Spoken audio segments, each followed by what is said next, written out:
The fluorescent lights in Elevation Boutique hummed like restless insects at 6:47 in the morning. Juliet Morrison had been there since 6, steaming wrinkles from a silk Valentino gown that cost more than she made in 3 months.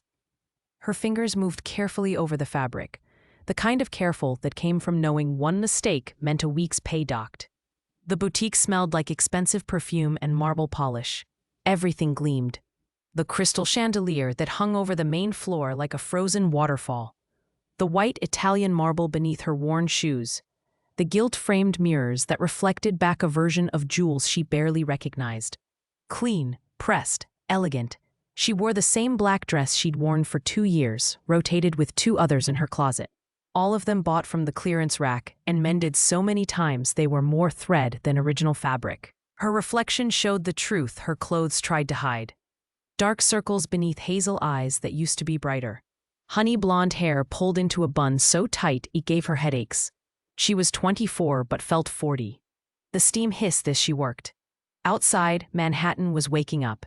Soon the women would come, the ones who belonged in places like this, who didn't check price tags or calculate rent in their heads while pretending to smile. Jules had exactly 23 days until rent was due. She was 3 months behind. Her landlord had stopped returning calls, which meant the next conversation would involve eviction papers and whatever belongings she couldn't carry in her 2 hands thrown onto the street. She'd seen it happen to her neighbor last month. Watched the whole thing from her window while eating ramen for the 4th night in a row. The boutique door chimed. Jules glanced up, then checked the clock. 7:02. Too early for customers. Patricia Whitmore strutted in wearing a cream Chanel suit and too much perfume. Everything about Trish was excessive. The platinum hair styled within an inch of its life. The makeup applied with the subtlety of a trowel. The designer handbag with logos visible from across the room. She was 42, but fought it with the desperation of someone who measured her worth in reflections and envious glances. Trish managed Elevation with the warmth of a prison warden and the charm of a root canal. "You're steaming that wrong," Trish announced, her heels clicking across the marble like gunshots. "The fabric needs to be pulled taut. Did I not train you?" Jules bit the inside of her cheek. "Yes, ma'am." "Don't ma'am me. It makes you sound provincial." Trish snatched the steamer from Jules's hands, demonstrated the exact same technique Jules had been using, then handed it back. "See? It's not difficult." This was how mornings began.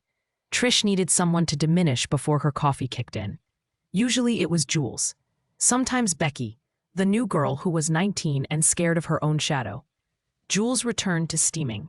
Her stomach growled quietly. She'd skipped breakfast, again. Coffee was cheaper than food, and the diner where she worked nights let her drink it free. 2 jobs, 16-hour days. She fell asleep on the subway twice last week. The boutique filled with morning light. Jules moved through her tasks with the efficiency of someone who'd learned to make herself invisible. Dust the shelves. Arrange the jewelry case. Check the dressing rooms.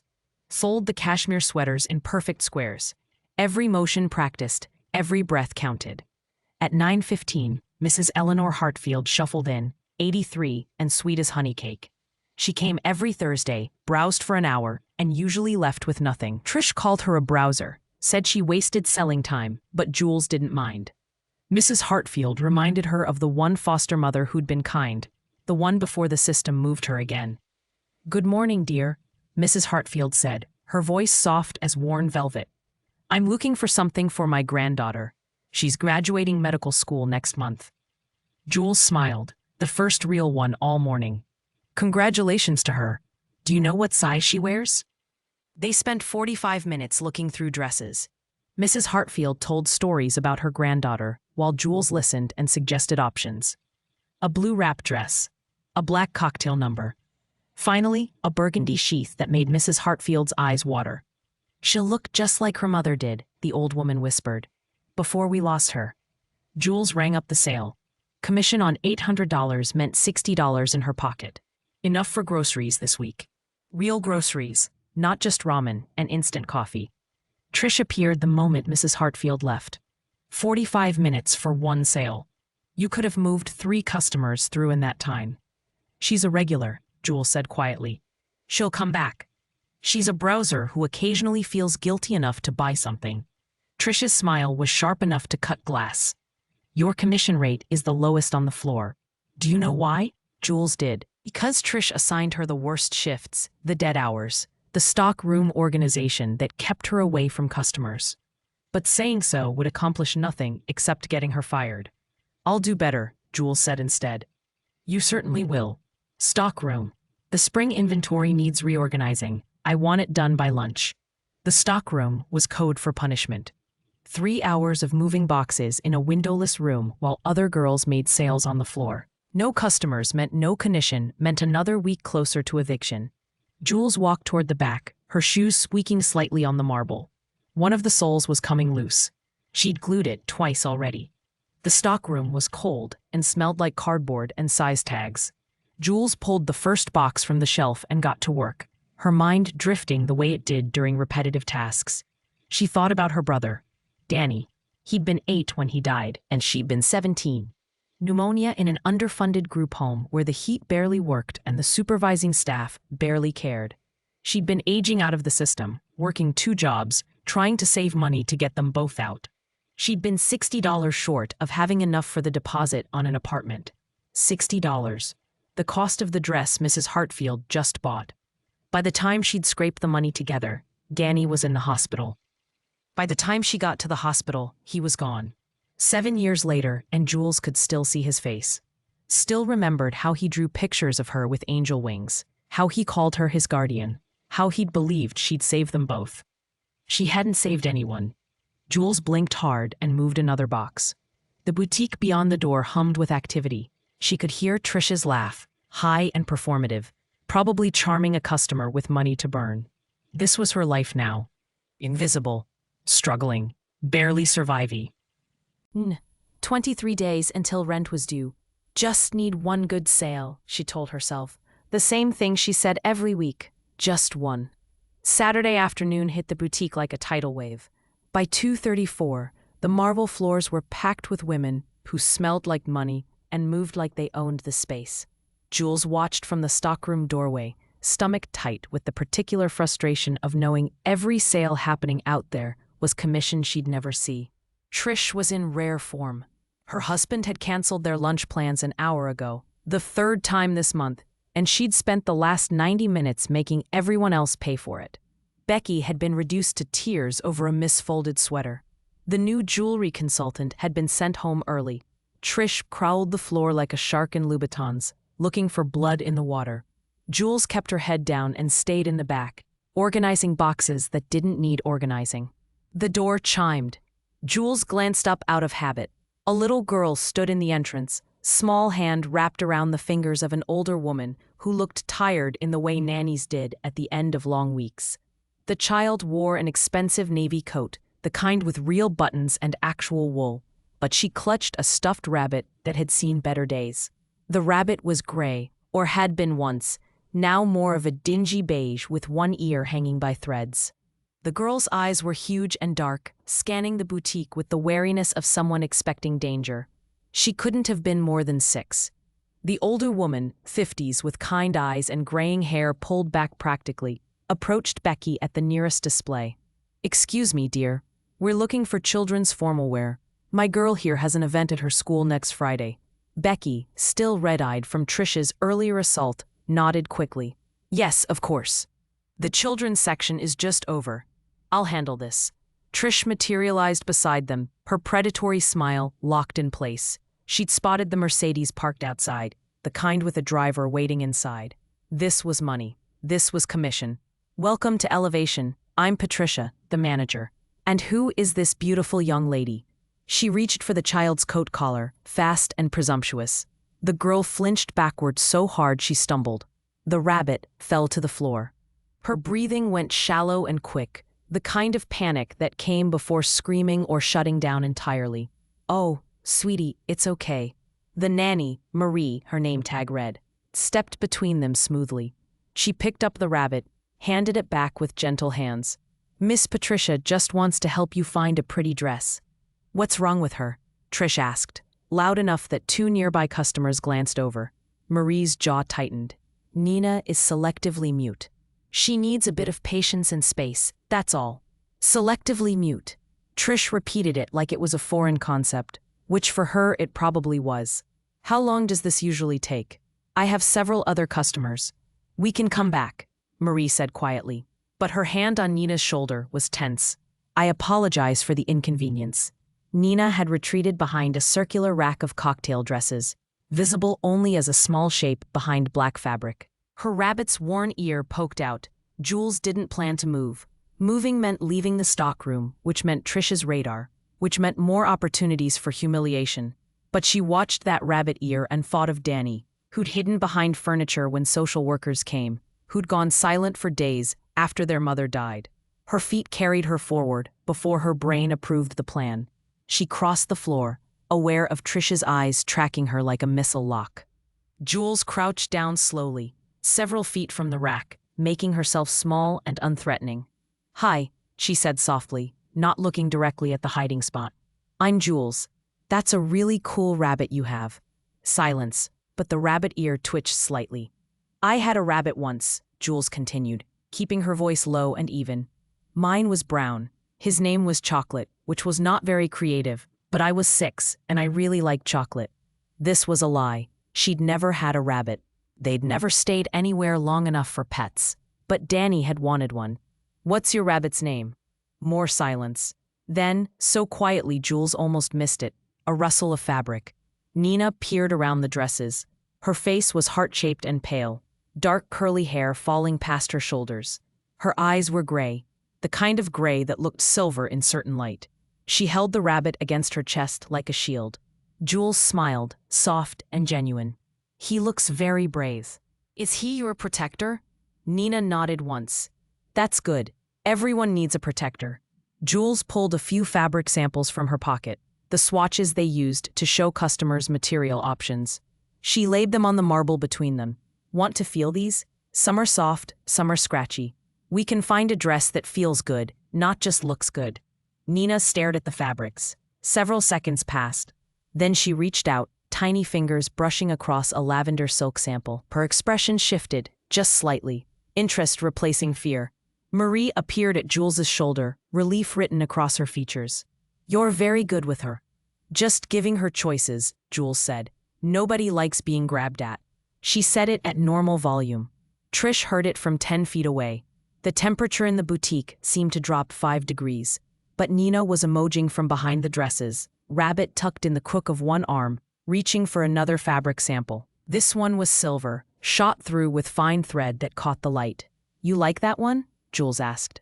Nina nodded. Then let's find a dress in something like that. We'll take it slow, okay? If anything feels bad or scary, you just shake your head and we stop. Deal? Another nod. They spent 20 minutes looking through options. Nina wouldn't speak, but she communicated clearly enough. Shake of the head for no. Nod for yes. Tentative touch for maybe. She rejected 4 dresses before her fingers caught on a lavender one with silver embroidery along the hem. The fabric was soft, the kind that wouldn't scratch or irritate. The cut was simple, appropriate for a child. Jules held it up. Want to try this one? Nina looked at Marie, who nodded encouragement, then back at the dress. Then, in a gesture that made Jules's throat tight, she held out her rabbit to Jules. You want me to hold him while you try it on? Jules asked. Nina nodded. I'll keep him safe, I promise. The dressing room took another 15 minutes. Nina emerged wearing the dress, and the transformation was visible. She stood straighter, turned slightly to see the skirt move, almost smiled.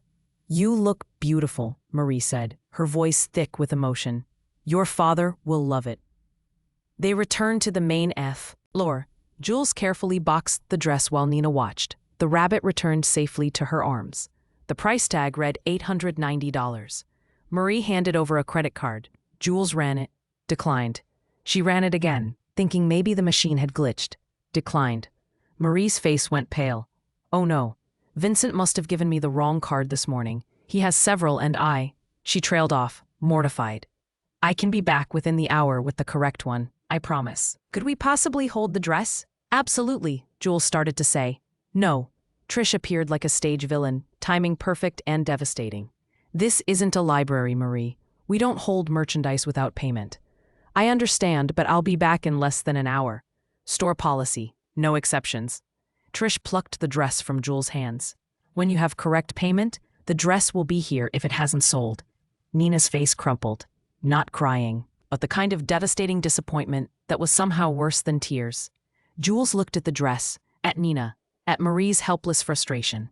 She thought about commission she wouldn't make anyway, about stockrooms and eviction notices, and all the ways she'd learned to stay small and silent and safe. Then she thought about Danny. Put it on my employee account, Jules said. Every head within 15 feet turned. Trish's expression could have curdled milk. Excuse me? My employee account. I'll hold it on my purchase until they return with payment. If they don't come back, I'll pay for it. You'll pay for it, Trish repeated slowly. With what money exactly? The question hung in the air like a guillotine blade. Every customer in hearing range had stopped browsing. This was better than shopping. This was blood sport. Jules felt heat crawl up her neck. With my paycheck, I can afford it if I need to. Trish's laugh was sharp and performative. Your paycheck, the one that's already garnished for the advance you took last month? She turned to the watching customers, playing to her audience. This is what happens when we hire charity cases. They develop delusions of grandeur. Becky, standing near the jewelry case, looked at the floor. Marie's hand tightened on Nina's shoulder. Nina had gone very still, the way children did when adults started fighting. I have the threaded available on my employee account, Jules said, keeping her voice level despite the humiliation burning through her chest. I'm authorized to use it for customer holds. It's in the employee handbook, page 17. She'd memorized that handbook. Every loophole, every protection, every right she technically had, even if exercising them meant retaliation later. Trish's smile went rigid. How resourceful. Tell me, Jules, what does that dress you're wearing represent? The shift in topic felt like whiplash. Jules glanced down at her black dress, the one she'd worn twice this week already. Ma'am? That dress. It's one of ours, isn't it? From the clearance rack last spring? Every muscle in Jules' body went tight. Yes. I purchased it with my employee discount. I have the receipt at home. Purchased, Trish mused, stepping closer. She walked a slow circle around Jules, like a shark circling wounded prey. And you repaired it, didn't you? That seam along the side. The hem that's been restitched. It was damaged. That's why it was 90% off. I fixed it myself. You wear our brand, Trish said, voice rising. And you make it look cheap. Do you understand what that does to our image? You standing here in your thrift store appearance, your discount salvage, representing elevation to our clientele. Jules' hands had started shaking. She pressed them flat against her thighs. I'm following dress code. Black professional attire. I can't afford full-price inventory on my salary. Maybe that's a sign you're in the wrong profession. Marie stepped forward. Nina pressed against her side. This is unnecessary. We'll simply return with the correct card. This is a personnel matter, Trish snapped. Please wait outside. We're leaving, Marie said firmly. She looked at Jules, apology and gratitude mixed in her expression. Thank you for your kindness. They turned toward the door. Nina glanced back once, her gray eyes finding Jules' face. Then she was gone, the door chiming their exit. The moment they left, Trish rounded on Jules.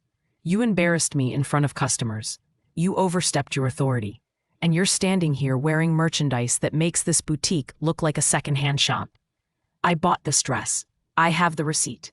That dress represents elevation, Trish said, her voice going cold and quiet. The watching customers had started to drift away, sensing the entertainment portion was ending. And right now you're damaging the brand. She reached out and grabbed Jules' collar. Jules jerked backward, but Trish's grip tightened.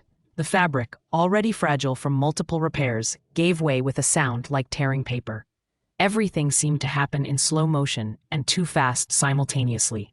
Trish pulled, whether intentionally or in reflex. The dress ripped down the front. The seam Jules had carefully restitched, splitting open like a wound. The tear went from collar to waist, exposing Jules' bra, her stomach, her skin. Jules grabbed for the fabric, trying to hold it closed. The boutique had gone silent. 15 customers, maybe more, all staring. Becky made a small sound of horror. One woman near the jewelry case had her phone out, probably filming. Trish stood there, a piece of black fabric still clutched in her hand, her face cycling through shock and rage and something that might have been satisfaction. Get out, Trish said. You're fired. Get out of my boutique. Jules couldn't move, couldn't breathe. Her hands pressed the ruined dress against her body, but it wasn't enough. Everyone could see. Everyone was looking. This was the nightmare you had about showing up to school naked, except it was real, and it was happening, and she couldn't wake up. The door chimed. Something in the air changed. Jules felt it before she understood it. The temperature seemed to drop. The ambient sound of the boutique, the music and conversation and rustle of fabric, all of it dampened, like someone had thrown a heavy blanket over the world. A man stood in the doorway. He was tall, at least 6'2", wearing a charcoal suit that probably cost more than Jules made in 6 months. Dark hair, cut short and neat. Sharp jawline, with just enough stubble to avoid looking boyish. His eyes were gray, the same shade as Nina's, and when they swept the boutique, every person in their path felt it like a physical touch. 2 more men entered behind him, both in black suits, both moving with the kind of awareness that suggested security or military, or something worse. Nina appeared from behind the first man's legs and ran. To Marie, who'd been waiting just outside. The nanny crouched down, murmured something urgent. The man's gaze tracked across the frozen boutique, past the staring customers, past Becky, who'd gone pale, past Trish, who still held the torn fabric and was only just beginning to register that something had shifted. His eyes landed on Jules. She stood there in her ripped dress, hands pressed against exposed skin. Tears streaming down her face, though she hadn't realized she was crying. The man's jaw tightened. Something dangerous flickered across his expression and disappeared behind perfect control. He crossed the floor with measured steps. Customers moved out of his path without being asked. He stopped 3 feet from Jules, close enough to speak quietly, but far enough to avoid crowding her. Without a word, he shrugged out of his suit jacket. The movement was smooth, practiced. He held it out to her, not looking at anything except her face. Jules took it with shaking hands. The jacket was heavy, warm from his body, and smelled like expensive cologne and something else she couldn't identify. She wrapped it around herself. It swallowed her, the shoulders too broad and the sleeves too long, but it covered everything that needed covering. Only then did the man turn to face the boutique. His voice, when he spoke, was quiet, terribly, dangerously quiet. Someone is going to explain to me what happened here. Trish had found her footing. She straightened, smoothing her hair, arranging her face into something professional and concerned. Sir, this is a personnel matter.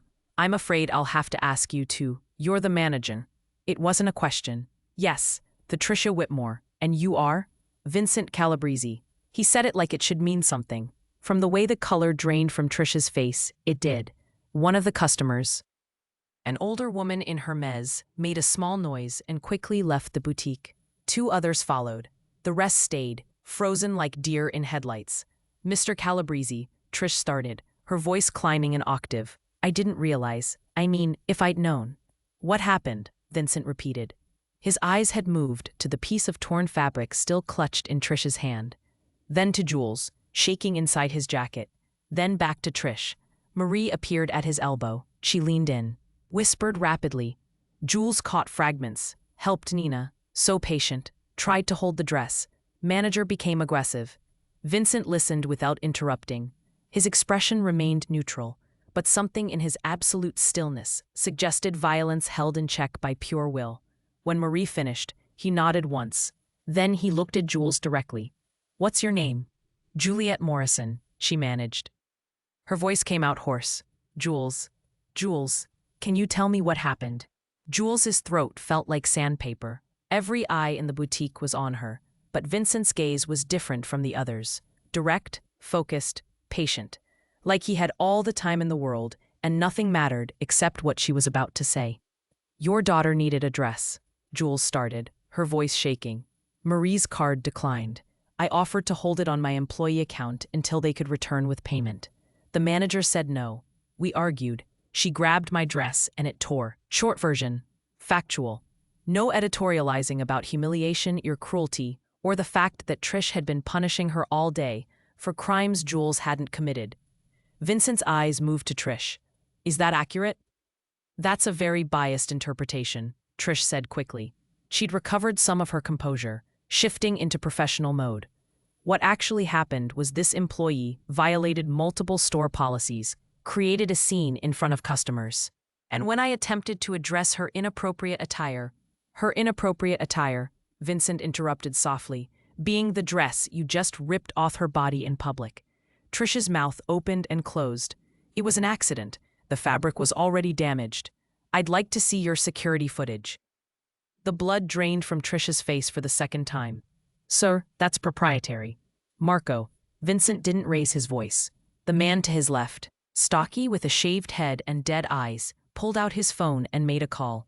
He spoke quietly, turned away, but Jules caught the name Gerald Thompson. Trish heard it too. She went very still. Gerald Thompson owns this boutique, Vincent said, still in that terribly quiet voice. He's a business associate. He'll be here shortly. We'll review the footage together and determine exactly what happened. That's not necessary, Trish tried. I'm sure we can resolve this without... You ripped clothing off a young woman in front of witnesses. We're well past internal resolution. The door chimed.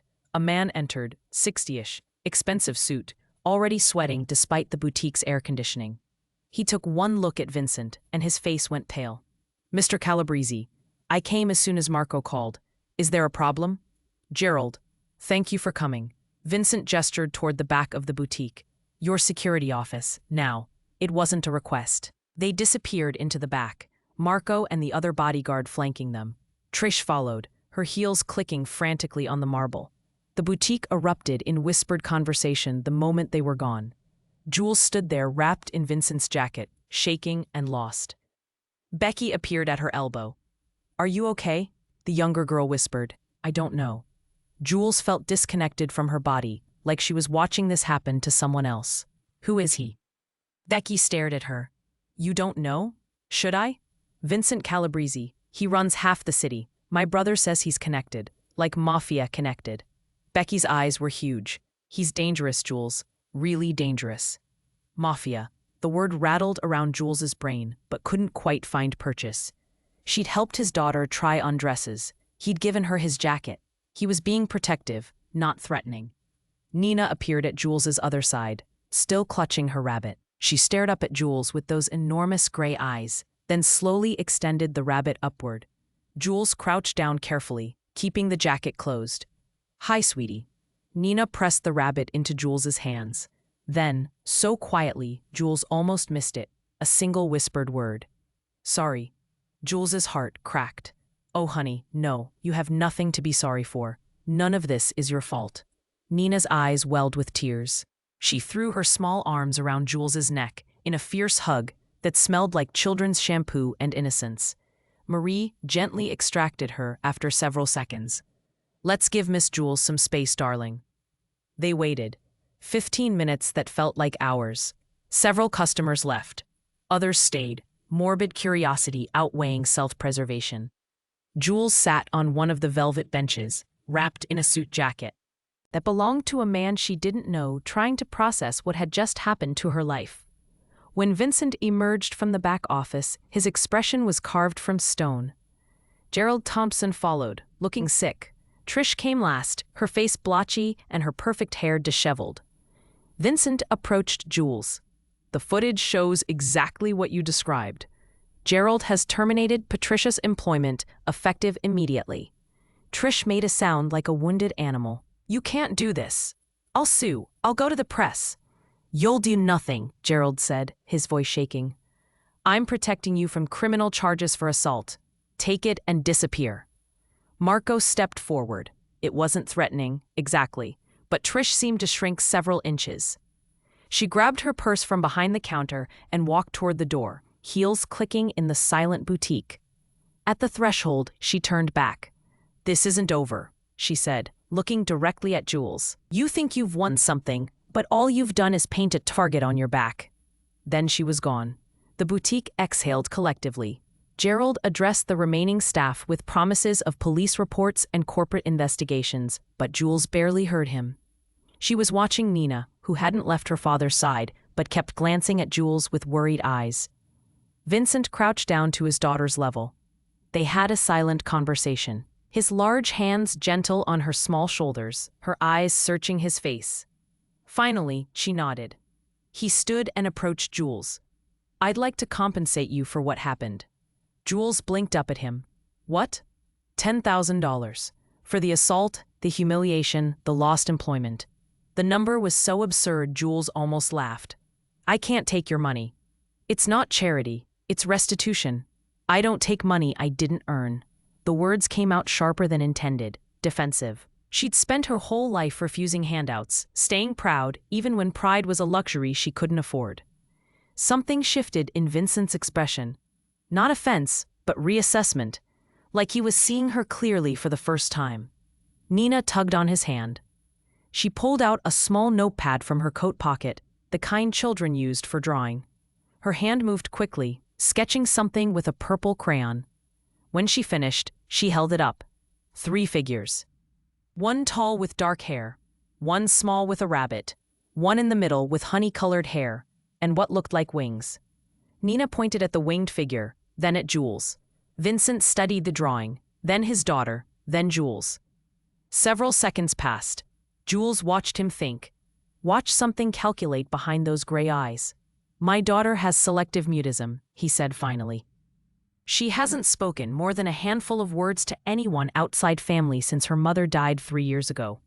Jules felt her chest tighten. I'm sorry. She spoke to you today. 1 word. But it's more than she's given her therapists in months. He paused, choosing words carefully. Nina clearly trusts you. That's exceptionally rare. Nina was watching Jules with an intensity that felt too heavy for a 6-year-old to carry. She's a special girl, Jules said softly. She is. And she needs help that I don't know how to give her. Vincent's voice remained level, but something underneath suggested this admission cost him. I have therapists, specialists, the best care money can buy. But what she needs is someone she feels safe with. Someone patient and kind who doesn't push. Jules didn't like where this was going. Mr. Calabrese, I'd like to offer you a position. As Nina's companion, caregiver, emotional support, whatever title fits. The boutique had gone silent again. Becky was staring. Gerald had stopped mid-sentence. Even Margot looked mildly interested. I'm not qualified, Jules said. I'm not a therapist or a teacher. I have those. What I don't have is someone Nina trusts. Vincent pulled a card from his pocket, held it out. $4,000 a week, room and board included. 3-month trial period. Your only responsibility is helping my daughter feel safe. Jules stared at the card like it might bite her. $4,000 a week. That was more than she made in 2 months at both her jobs combined. I don't know anything about your business, she said carefully. You won't. This has nothing to do with my business. This is about Nina. People will think. I don't care what people think. Do you? Looked at Nina, who was holding her rabbit and watching with desperate hope in her gray eyes. She thought about Danny, about the brother she'd failed to save, about foster homes and cold nights, and all the children who needed someone to care and got no one. Why me? Because she chose you, Vincent said simply. In 6 years, she's never chosen anyone. Nina held up the drawing again. The winged figure in the center, positioned between father and daughter like a bridge. Jules thought about eviction notices and ramen dinners and the grinding exhaustion of barely surviving. She thought about Trish's cruelty and boutique customers who looked through her like she was furniture. She thought about the next 20 years of her life, if they looked like the last 24.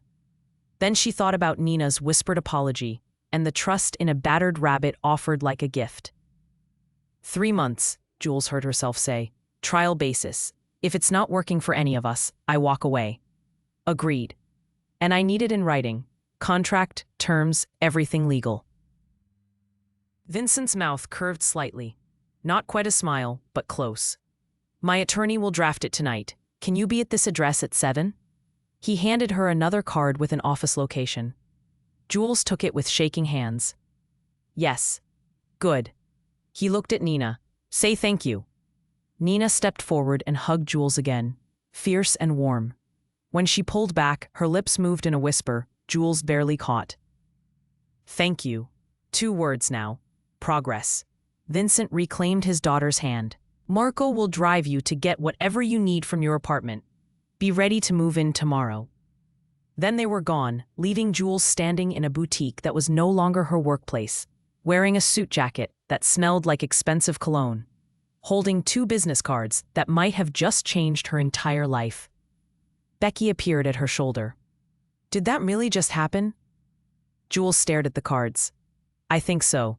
You're going to work for Vincent Calabrese. I'm going to take care of his daughter. Jules? Becky's voice dropped to an urgent whisper. Do you understand what you just agreed to? Honestly, no. Jules didn't understand any of it. But she understood a little girl who'd lost her mother and couldn't speak her pain. She understood loneliness and fear and the desperate need for someone to stay. She understood enough. The Calabrese estate sat behind Iron Gate. Tess is in Greenwich, Connecticut, 45 minutes from Manhattan and a world away from Jules's studio apartment. Marco drove her there on Sunday morning in a black SUV that smelled like leather and wealth. Her belongings fit in 2 duffel bags and a cardboard box. Everything she owned carried in 3 containers. The house appeared through manicured trees like something from a magazine. 12,000 square feet of Italian architecture, cream-colored stone and terracotta roof tiles, windows that caught the morning sun and threw it back in golden sheets. Gardens stretched in every direction, professionally maintained, probably costing more per month than Jules's annual rent. Her stomach twisted. This was a mistake. She didn't belong here. Marco pulled up to the front entrance. A woman waited on the steps. 60-something with silver hair pulled into a neat bun and the kind of posture that suggested decades of managing chaos with quiet efficiency. Miss Morrison, I'm Helen York, the house manager. Welcome. Her handshake was firm, her smile genuine. Let me show you to your room. The interior was all marble floors and high ceilings. Artwork that probably cost 6 figures. Furniture that looked uncomfortable and expensive. Jules followed Helen up a curved staircase. Her worn sneakers silent on cream carpet. Mr. Calabrese wants you comfortable, Helen said, leading her down a hallway lined with paintings. Your suite is in the east wing, near Nina's room. Private bathroom, sitting area, whatever you need, just ask. She opened a door. Jules stepped into a space larger than her entire previous apartment. King bed with white linens, sitting area with a couch and chairs, desk by floor-to-ceiling windows that overlooked gardens. Attached bathroom visible through an open door, all white tile and modern fixtures. This is too much, Jules said. This is standard. Helen set her bags on a bench at the foot of the bed. Nina's room is 3 doors down on the right. She's having breakfast with her tutor now, but she's been asking about you since yesterday. Guilt pricked at Jules's chest. I should go see her.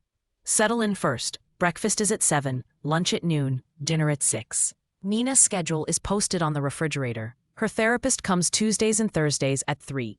Homeschool tutor arrives at 8:30 weekday mornings. Helen moved toward the door, then paused. Mr. Calabrese asked me to tell you the house is yours. Go anywhere, eat anything, treat it like home. Home. The word felt foreign. Jules unpacked slowly. 2 pairs of jeans, 4 shirts, 1 dress for job interviews. She wouldn't need any more. Toiletries that looked shabby against the bathroom's marble counter. A framed photo of Danny, age 7, gap-toothed and smiling. She set it on the nightstand and stared at it until her vision blurred. What was she doing here? A knock at the door. Jules wiped her eyes quickly. Come in. Nina peered around the doorframe, still in pajamas with cartoon stars printed across them. Her rabbit dangled from one hand. She stared at Jules with those enormous gray eyes, then stepped fully into the room. Hi, sweetie. Jules crouched down to her level. I was just about to come find you. Nina approached slowly. She pointed at the photo on the nightstand, question in her expression. That's my little brother. His name was Danny.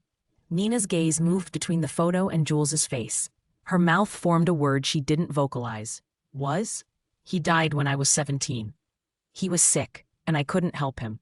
Jules's throat tightened. She'd never said it out loud to a child before. I miss him every day. Nina processed this with the seriousness of someone far older than 6. Then she held out her rabbit, pressing it into Jules's hands. The same gesture from the boutique. Offering comfort the only way she knew how. Jules accepted the worn toy carefully. Thank you, that's very kind. They sat together on the floor, Nina leaning against Jules's shoulder while Jules held the rabbit. No words, just presence.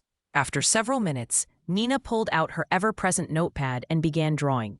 Jules watched colors take shape: purple and blue and pink. A garden scene with flowers bigger than the small figure standing among them. "Is that you?" Jules asked. Nina nodded. She added another figure, taller, with honey-colored hair. She pointed at Jules. "We're in the garden together?" Another nod. Nina kept drawing, adding a third figure in the background. Tall, dark-haired, watching the other two. Her father. The next week passed in a rhythm Jules had never experienced. Wake at 6:30 to Nina's soft knock on her door. Breakfast together while Miss Caroline Porter, the tutor, reviewed lesson plans. Morning studies, which Jules observed from a chair in the corner of the schoolroom. Lunch in the garden when weather permitted. Afternoon art time, which became their sacred space. Nina didn't speak, but she communicated constantly. Through drawings and gestures and the way she'll take Jules's hand and lead her places. The music room, where a piano sat untouched. The library, with shelves reaching the ceiling. The garden maze, where they could hide from the world. Vincent remained largely absent. Jules saw him at breakfast 3 times that first week. Brief appearances where he'd kiss Nina's head and exchange quiet words with Helen before disappearing into his office or out the front door. He was polite to Jules, distant but not cold, treating her with careful respect that felt more like caution. On the 4th night, Nina woke screaming. Jules bolted from bed, ran down the hall in her pajamas. Nina's room was dark, except for a nightlight shaped like a star. The little girl sat upright in bed, tears streaming, making sounds like a wounded animal. Hey, it's okay." Jules climbed onto the bed carefully, not touching yet. "You're safe. I'm right here." Nina's hands clutched at air, grasping for something that wasn't there. Jules caught them gently, held them between her own. "Breathe with me, in and out. You're safe in your room. Nothing can hurt you here." It took 10 minutes for Nina to calm. When her breathing finally steadied, she collapsed against Jules's chest, exhausted. Jules held her, rocking slightly, humming a melody her own mother had sung before everything fell apart. "Want me to stay?" Jules whispered. Nina's grip on Jules's shirt answered clearly. Jules stayed, slept in Nina's bed with the small body curled against her side, protective and present. She woke once in the night to find Vincent standing in the doorway, backlit by hallway light. He watched them for several seconds, expression unreadable, then quietly closed the door. In the morning, he was gone before breakfast. Week 2 brought small victories. Nina slept through 3 nights without nightmares. She laughed during art time, a silent laugh but visible in her shaking shoulders and bright eyes. During therapy with Dr. Claire Montana, a woman in her 50s with kind eyes and endless patience, Nina made eye contact for a full minute and communicated through her drawings. "This is remarkable progress," Claire told Jules after one session. "Whatever you're doing, keep doing it." What Jules was doing was simply being present, consistent, patient. All the things she'd needed as a child and rarely received. Week 3, Vincent came home early. Jules was in the kitchen with Nina, baking cookies at 4 in the afternoon. Flour covered every surface. Nina had it in her hair, on her nose, across her purple shirt. She was decorating cookies with intense concentration, creating elaborate frosting designs on each one. "We're making a mess," Jules said, laughing as Nina added her 6th color to a single cookie. A kitchen door opened. Vincent stopped short, taking in the scene. He wore a dark suit, tie loosened, exhaustion written in the lines around his eyes.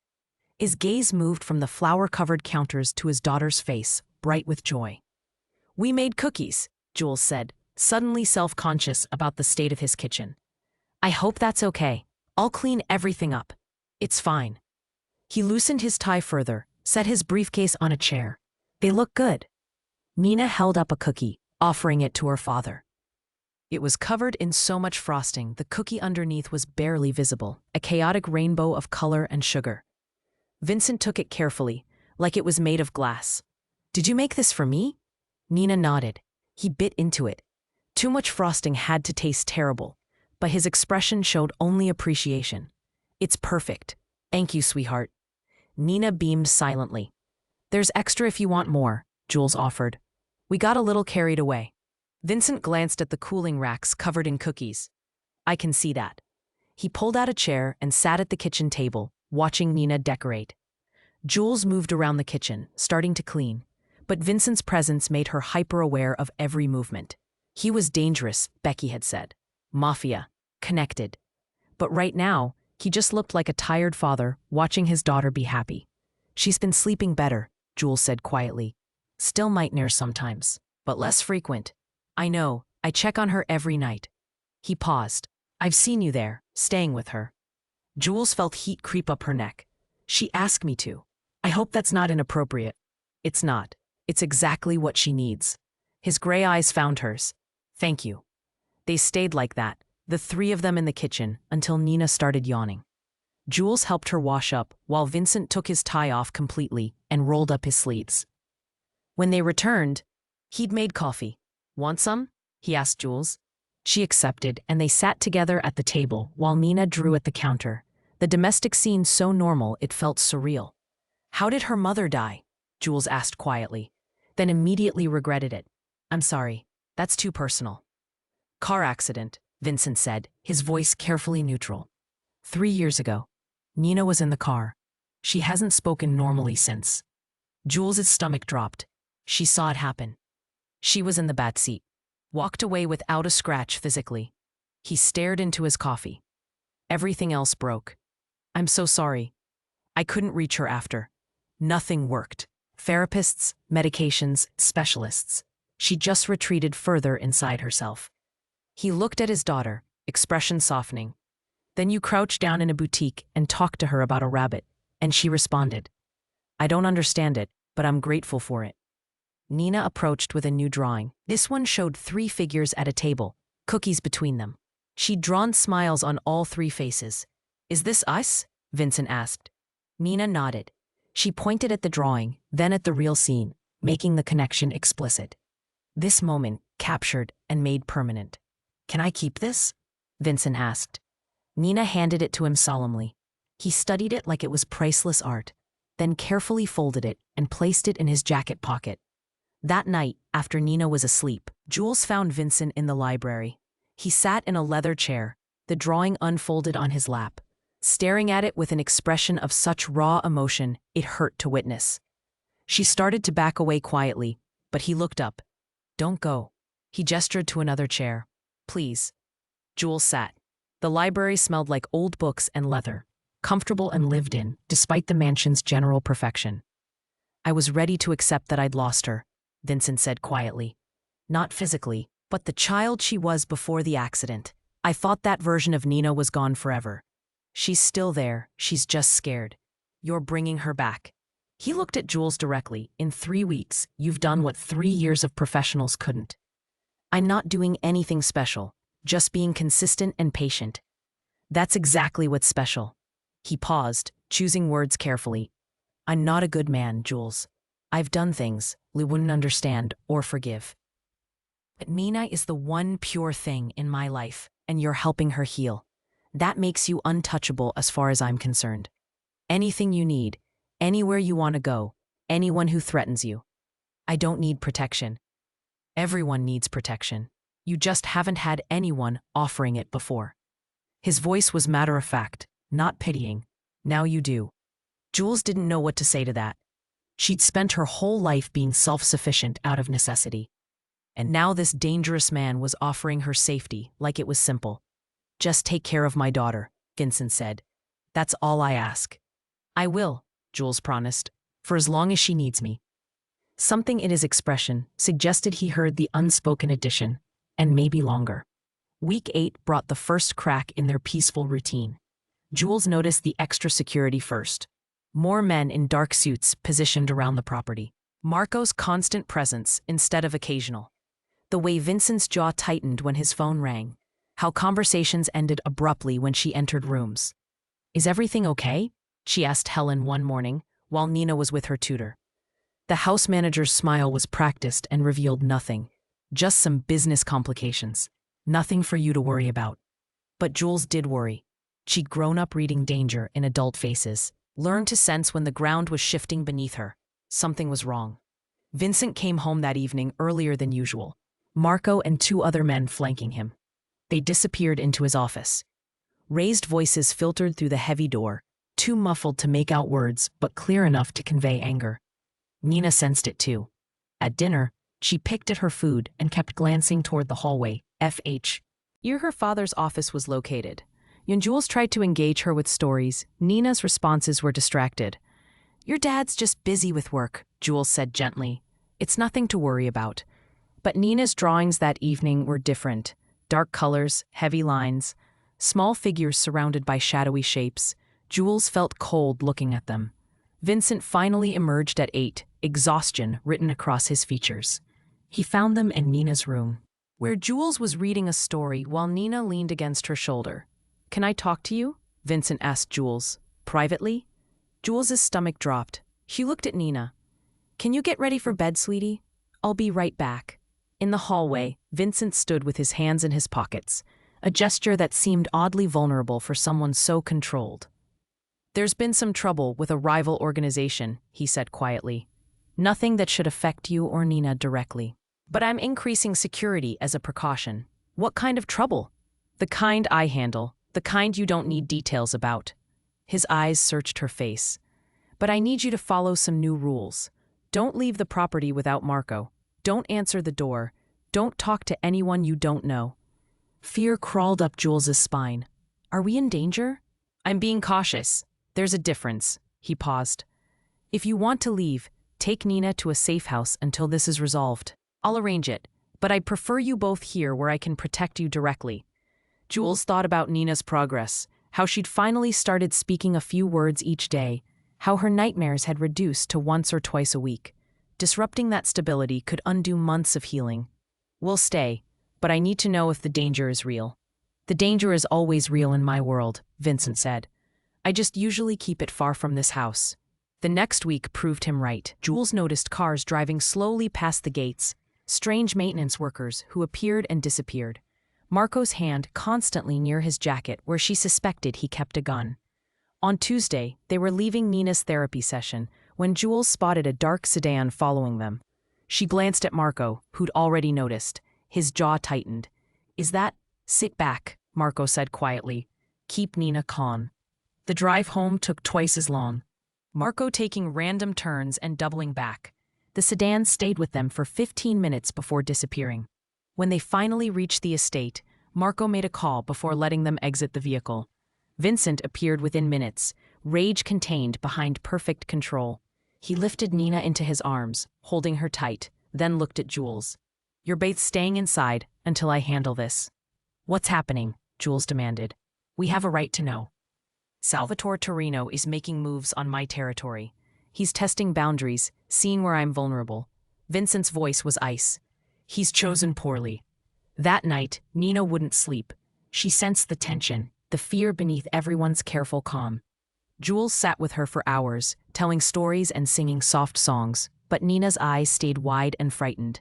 At midnight, Jules carried her downstairs to the kitchen, thinking warm milk might help. Vincent was there, standing at the window with a glass of whiskey, staring out at the dark grounds. He turned when they entered. "Can't sleep?" "She's scared," Jules said. "She knows something's wrong." Vincent set down his glass and approached his daughter, crouching to her level. He signed something with his hands, fluid and practiced. Nina watched, then signed back. A whole conversation Jules couldn't follow. "You know sign language?" Jules asked. Her therapist recommended it. Another way for her to communicate when words are too hard. He stood, brushing hair from Nina's face. "I told her everything will be okay, that I won't let anyone hurt her." "Can you promise that?" The question came out sharper than Jules intended. Vincent's eyes met hers. Yes. The certainty in that single word was absolute. Not arrogant, just factual. He would protect them or die trying. Nina tugged on Jules's hand, then Vincent's, bringing them together. She looked between them with those enormous gray eyes, then pressed their hands together and held them there. The gesture was clear. She needed them both, together. Vincent didn't pull away. His hand was warm and calloused against Jules's, rough in ways that spoke of violence his suits tried to hide.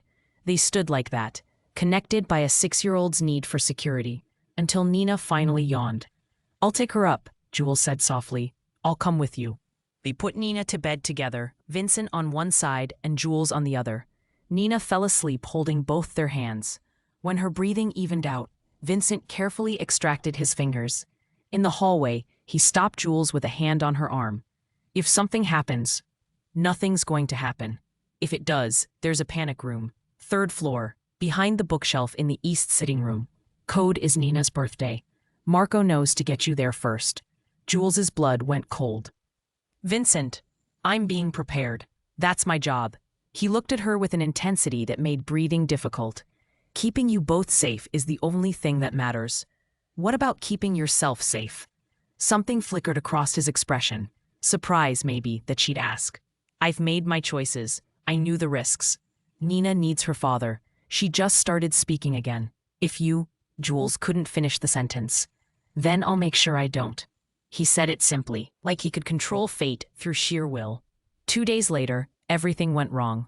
Nina had a piano recital at her music school, a small event she'd been preparing for with her teacher.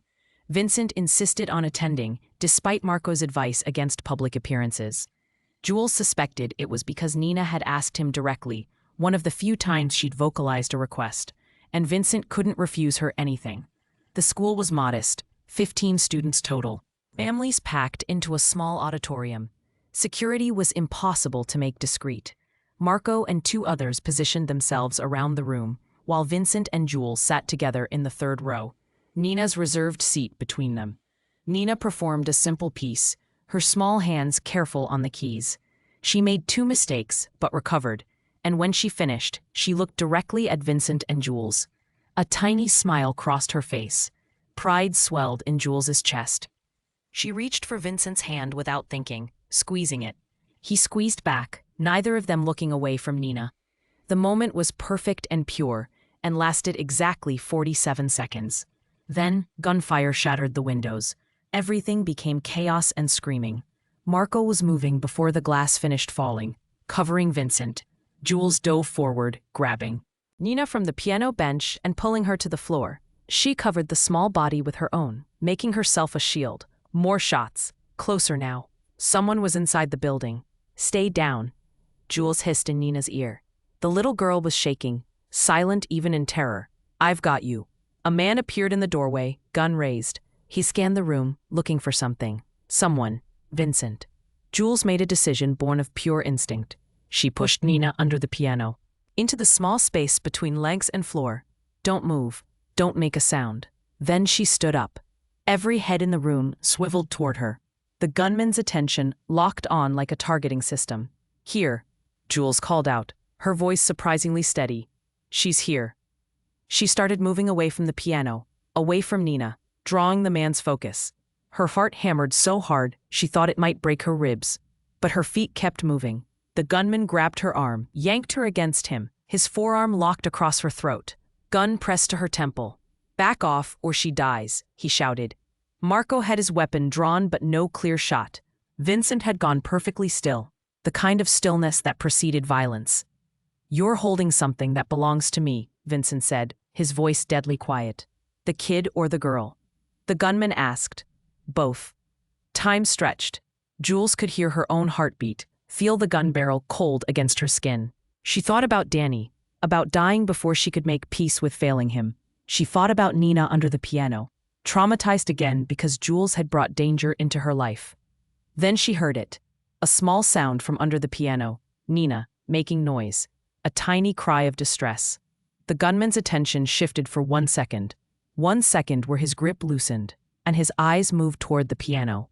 Jules remembered Marco's self-defense lessons, the moves he'd taught her while Vincent worked. She drove her elbow backward into the man's solar plexus, all her weight behind it. His grip released. The gun shifted away from her head. Marco fired. The gunman went down, shoulder bleeding. Vincent was there instantly, pulling Jules away. His hands ran over her face, her arms, checking for injuries with frantic efficiency. Are you hurt? Did he hurt you? Nina, Jules gasped. Get Nina. Marco was already there, extracting the little girl from under the piano. Nina was shaking violently, eyes wide with shock. The moment she saw Jules, she started crying. Actually crying, tears streaming down her face, small sounds of distress breaking through her usual silence. Jules took her from Marco, held her tight. I'm okay. We're okay. You're safe. Police sirens wailed in the distance. The room was pandemonium, families crying, children screaming. But Jules only saw Nina's face, felt the small body trembling against her. Vincent's hands were still on her shoulders, his grip almost painful. When she looked up, his expression was raw with something that looked like fear. You made yourself the target, he said. I had to get him away from her. You could have died. So could she. Jules held Nina tighter. That was unacceptable. Something shifted in Vincent's face. He pulled them both against him, arms around both Jules and Nina, a barrier between them and the world. His heart hammered against Jules's shoulder, fast and fierce. Don't ever do that again, he said into her hair. I can't promise that. His arms tightened. Then I'm never letting either of you out of my sight. They moved to Vincent's penthouse in Manhattan within 3 hours. The apartment was 40 stories up, bulletproof windows, single elevator access with armed guards, a fortress disguised as luxury living. Nina wouldn't let go of Jules, not in the car, not in the elevator, not when they entered the penthouse. She clung like a barnacle, face pressed against Jules's neck, making small sounds of distress that broke something in Jules's chest. Bath and bed, Jules said quietly to Vincent. She needs routine. He nodded, his jaw tight with controlled rage. Marco was already on his phone, coordinating something Jules probably didn't want to know about. The penthouse had 3 bedrooms. Jules chose the one closest to the master suite where Vincent would sleep, knowing Nina would need both of them tonight. She ran a warm bath, added bubbles from supplies Helen had sent ahead, and slowly coaxed Nina into the water. The little girl's eyes stayed fixed on Jules's face, terrified she'd disappear. I'm not going anywhere, Jules promised. I'm staying right here. She washed Nina's hair gently, humming soft melodies, trying to create calm in the chaos. When Nina was clean and dressed in soft pajamas, Jules carried her to bed. But when she tried to lay her down, Nina's grip intensified. Okay, Jules whispered. I'll stay, I promise.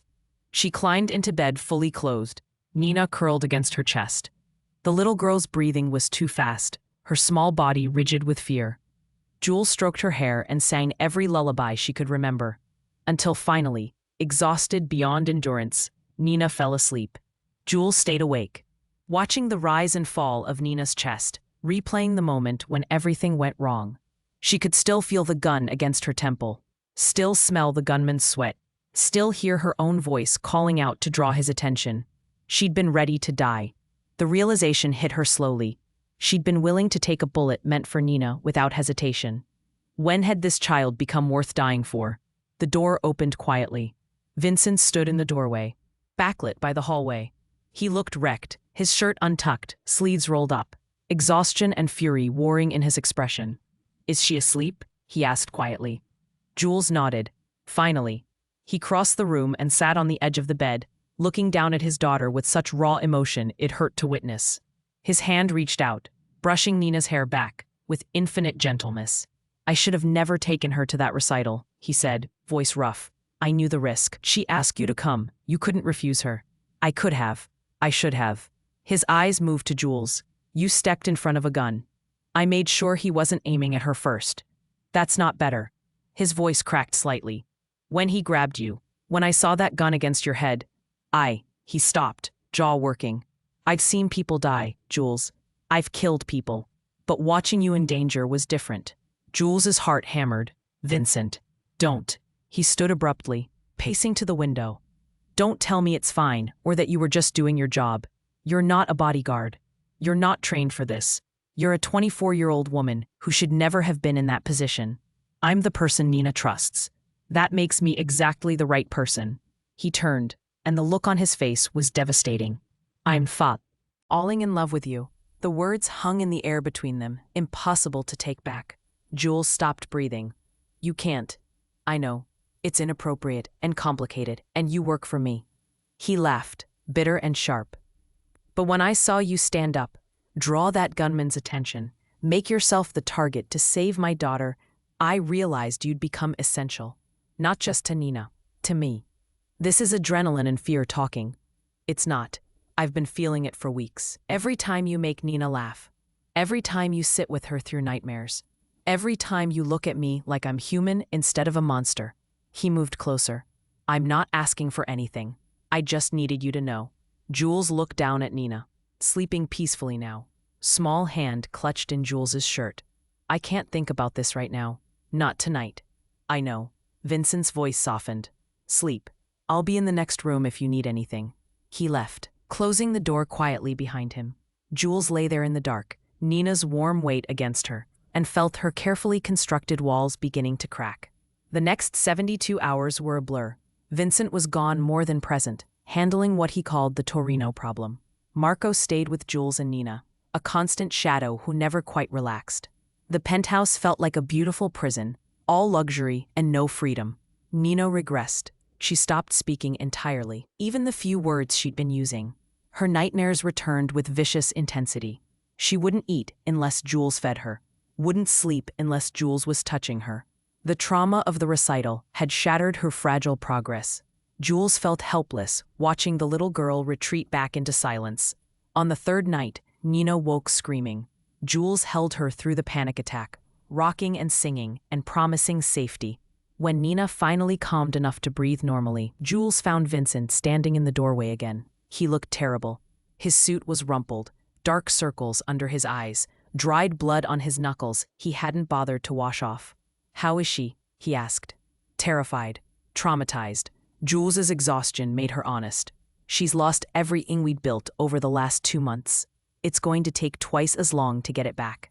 Pain flashed across Vincent's face. "I know. Do you? Because you've been gone for 3 days handling business while your daughter falls apart. I've been ending the threat so she can be safe. She doesn't need safe. She needs you." Jules stood carefully, laying Nina down. The little girl was asleep again, exhausted from crying. "She needs her father here, present, not out there doing whatever it is you do." Vincent's jaw tightened. "I'm protecting you both. By becoming the thing she's afraid of?" Jules's voice rose slightly. She forced it back down. "She's 6 years old, Vincent. She lost her mother to violence. Now she's seen more violence, seen me almost die, and her father has disappeared again. What do you think that's teaching her? That I'll do anything to keep her safe. That she's not worth staying for." The words hit him like a physical blow. He stepped back, face going pale. Jules immediately regretted her harshness. "I'm sorry. I'm exhausted and scared and—" "You're right." Vincent moved to Nina's bedside, crouching down. He touched her small hand gently. "I keep choosing revenge over presence. Just like I did after Isabella died." "What happened after she died?" "I spent 6 months hunting down everyone responsible. Left Nina with nannies and therapists while I boned the world down." His voice was hollow. "When I came back, she'd stopped talking. She looked at me like I was a stranger. I'd missed the funeral because I was torturing someone in a warehouse." Jules felt her throat tighten. "Vincent, I'm doing it again. Leaving her when she needs me most, because violence is easier than vulnerability." He looked up at Jules. "How do I fix this?" "You stay. You be present. You let Marco handle the external threat while you handle your daughter's internal one." Jules moved beside him. "She needs you here, being her father, not out there being a monster." Something in his expression cracked. "I don't know how to be just a father anymore." "Then learn. Because if you keep choosing violence over her, you'll lose her completely." They stayed there together, watching Nina sleep. After several minutes, Vincent spoke quietly. Torino proposed a meeting. "Neutral ground, settle this traditionally. You're going to meet him. Tonight. It ends tonight, one way or another." Fear spiked through Jules. "And if it goes wrong? If you don't come back?" "Marco has instructions. He'll keep you both safe." "That's not what I asked." Jules grabbed his arm, forcing him to look at her. "Nina can't lose you. I can't." She stopped herself. "Can't what?" "I can't watch another person I care about disappear." The admission came out raw and unplanned. "I've lost everyone who mattered. My mother, my brother, everyone. I can't lose you too." Vincent's hand came up to her face, cupping her cheek. "You have feelings for me. This is a terrible time for this conversation. It's the only time we might have." His thumb brushed across her cheekbone. "If I don't come back, don't. Don't say goodbye like you're already dead. Jules." His voice was gentle. "If I don't come back, I need you to know that you and Nina are provided for. Everything is in your name. The house, accounts, everything. Marco will protect you. You'll never want for anything. I don't want your money. I want you alive. Then I'll do my best. He leaned forward, pressing his forehead against hers. But if something goes wrong, then make sure nothing goes wrong. Jules pulled back enough to look him in the eyes. Nina needs her father. She just started speaking again. She just started trusting again. You owe her the chance to keep healing. I know. So come back. Her voice broke. Promise me you'll come back. I promise I'll try. It wasn't enough, but it was all he could offer. Vincent kissed Nina's forehead, then left. Jules watched from the window as he climbed into an SUV with Marco and 2 others. The vehicle disappeared into Manhattan traffic. She pulled out her phone with shaking hands. She didn't have Vincent's lawyer's number, but she had Helen's. The house manager answered on the second ring. Jules, what's wrong? Vincent's meeting Torino tonight. Alone with minimal backup. I need Philip Hayes's number. I don't think. Now, Helen, please. The number came through via text. Jules called immediately. Hayes answered suspicious and professional until Jules explained the situation. Then his tone shifted to alarm. He's going with 4 men against how many? I don't know, but it's not enough. Hayes swore. I'll mobilize additional people. Where's the meeting? Jules didn't know, but Hayes had connections. He'd find out. She also called the police. Anonymous tip about a hostage situation at the docks. Let them arrive and complicate things. Let Vincent have every advantage. Then she sat by the window with Nina sleeping in the next room and prayed to a god she wasn't sure she believed in. 2 hours later, her phone rang. Marco. We need medical, he said without preamble. Vincent's hit. Jules' world tilted. How bad? Survivable. Barely. We're bringing him home. They arrived 40 minutes later, Vincent conscious but bleeding through makeshift bandages. A bullet had grazed his side. Another had gone through his shoulder. He'd refused a hospital. Too public, too vulnerable. A doctor arrived within 20 minutes, someone clearly used to treating injuries that couldn't be explained. Jules stayed out of the way while they worked, hands pressed over her mouth to keep from making sounds that might wake Nina. When the doctor finally finished and left, Jules approached Vincent's bed. He looked pale and exhausted, but his eyes were clear. Torino? She asked. Arrested. Multiple weapons charges. He'll be away for 20 years minimum. Vincent's voice was rough. It's over. You're an idiot. Probably. You almost died, but I didn't. He reached for her hand. I came back, like I promised. Jules wanted to hit him and kiss him simultaneously. She settled for gripping his hand hard enough to hurt. Don't ever do that again. Can't promise that. Then promise me you'll try harder to stay alive.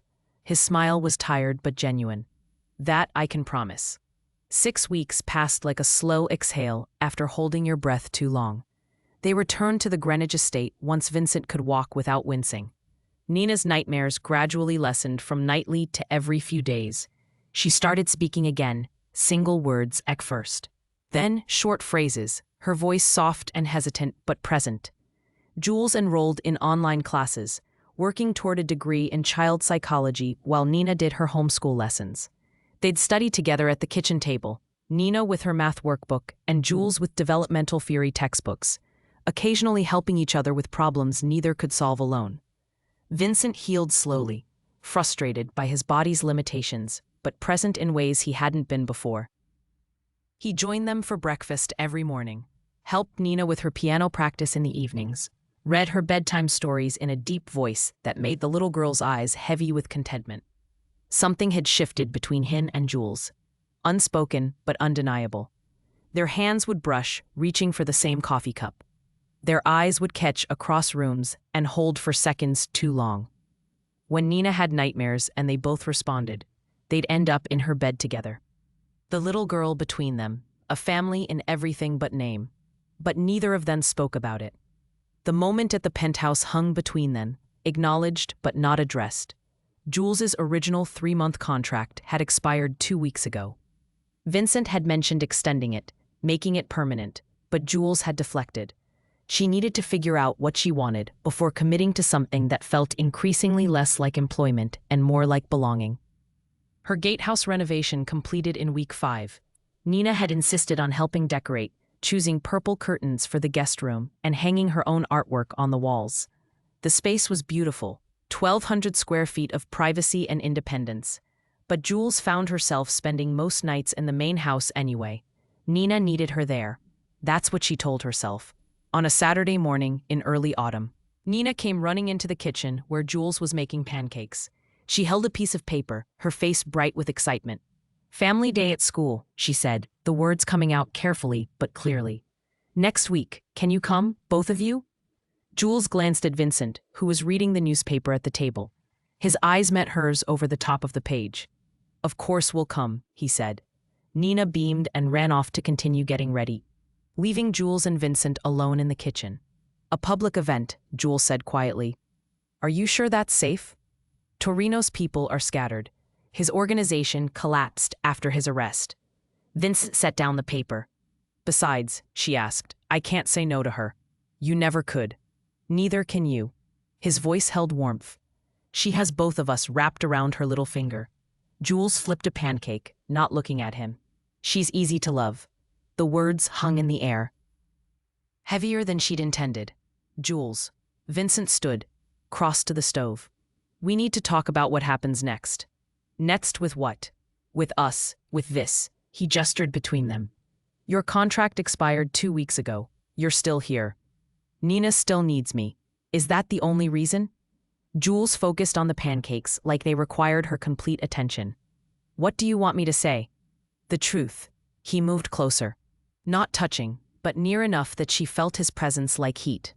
"Do you want to stay?" "I don't know what staying means anymore. Am I an employee? A caregiver? She couldn't finish. "What do you want to be?" Jules turned off the stove, faced him. "I'm terrified." "Of me?" "Of this, of it being real and then losing it. Of Nina getting attached and me failing her the way I failed Danny." The admission cracked something open in her chest. "Everyone I love leaves or dies or disappears. I can't survive that again." Vincent's hand came up to her face, gentle and certain. "I'm not going anywhere. Neither is Nina. We're right here. You almost died 6 weeks ago. But I didn't. And I'm doing everything possible to make sure I don't." His thumb brushed her cheekbone. "I'm reducing the dangerous parts of my business, focusing on legitimate operations. Marco's handling the rest. I'm choosing to be here with you and Nina. Because that's what matters. Vincent, I love you." He said it simply, certainly. "I've been in love with you since you stood up in that music school and made yourself a target to save my daughter. Maybe before that. I don't know when it started, but I know I can't imagine my life without you in it." Jules's eyes filled with tears. "I'm still figuring out what I feel." "That's okay. I can wait." He leaned forward, pressing his forehead to hers. "I just need you to stay while you figure it out. Not as an employee, as family. Whatever that means to you, however you want to define it. And if I can't give you what you want, then we'll figure out what works. But don't leave because you're scared. Stay and be scared here. Where Nina needs you, and his voice caught. Where I need you too." Jules's hands came up to his chest, feeling his heartbeat steady and strong under her palms. "I think I'm falling in love with you, too." "I just didn't want to admit it." His breath caught. "Jules, I'm still terrified, still broken in ways I don't know how to fix. But when I think about leaving, about not seeing Nina every morning, or hearing you read her bedtime stories, or sitting with you both at dinner, I can't breathe. And don't leave. I need my own space, the gatehouse. Time to figure out who I am outside of being Nina's caregiver. The gatehouse is yours. Take all the time you need. And we go slow.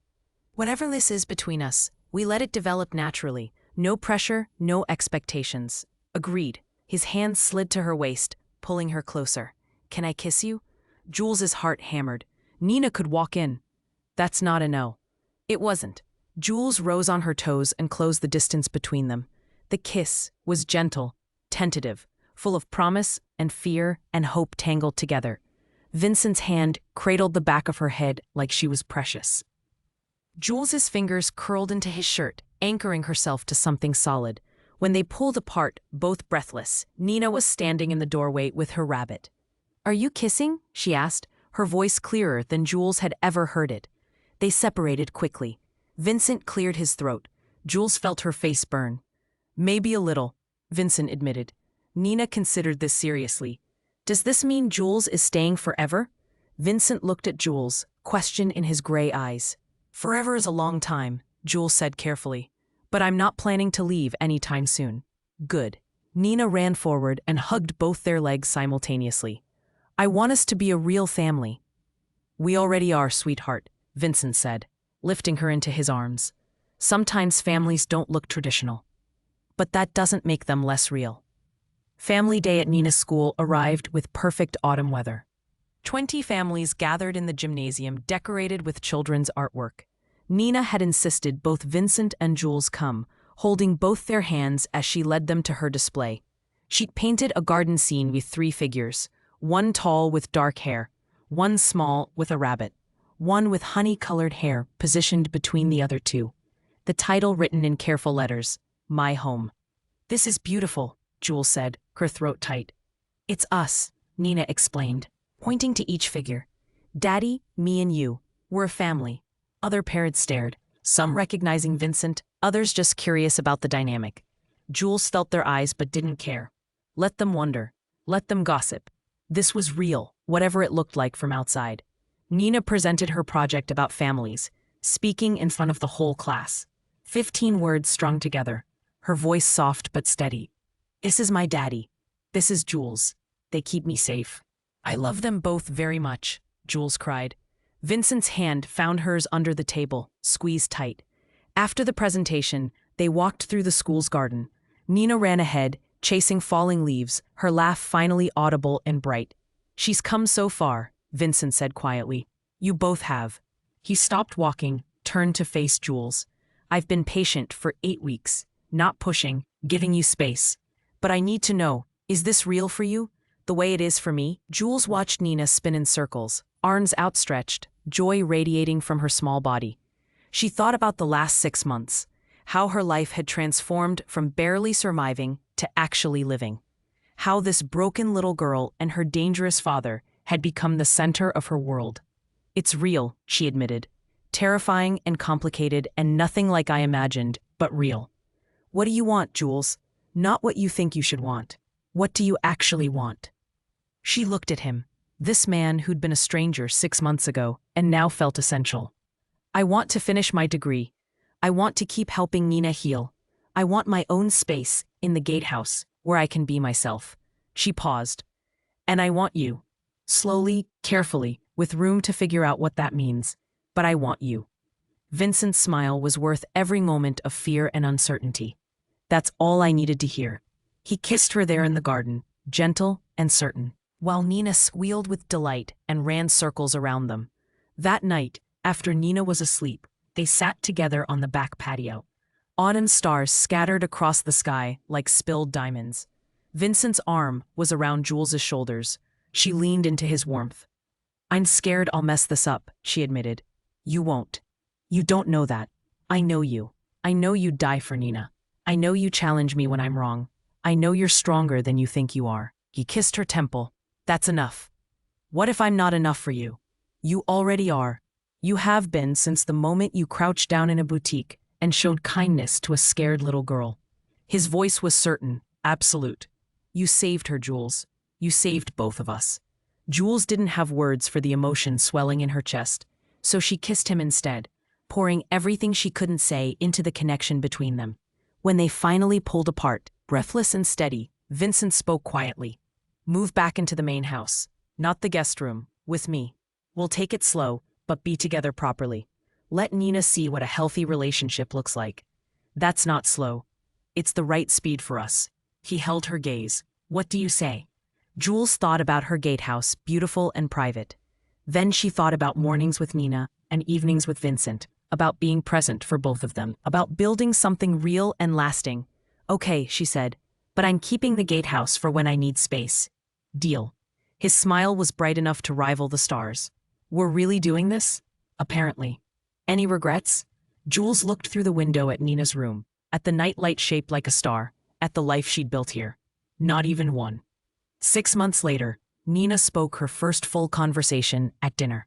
Talking about her day at school with animated gestures and clear words. Jules and Vincent listened with pride and joy, their hands intertwined under the table. A year after the boutique incident, Jules completed her degree in child psychology. Nina made her a card with careful drawings. Vincent took them all out to celebrate, and for the first time in her life, Jules felt like she'd accomplished something that mattered. Vincent reduced his illegal operations by 60%, focusing on legitimate businesses. The violence that had defined his life slowly receded.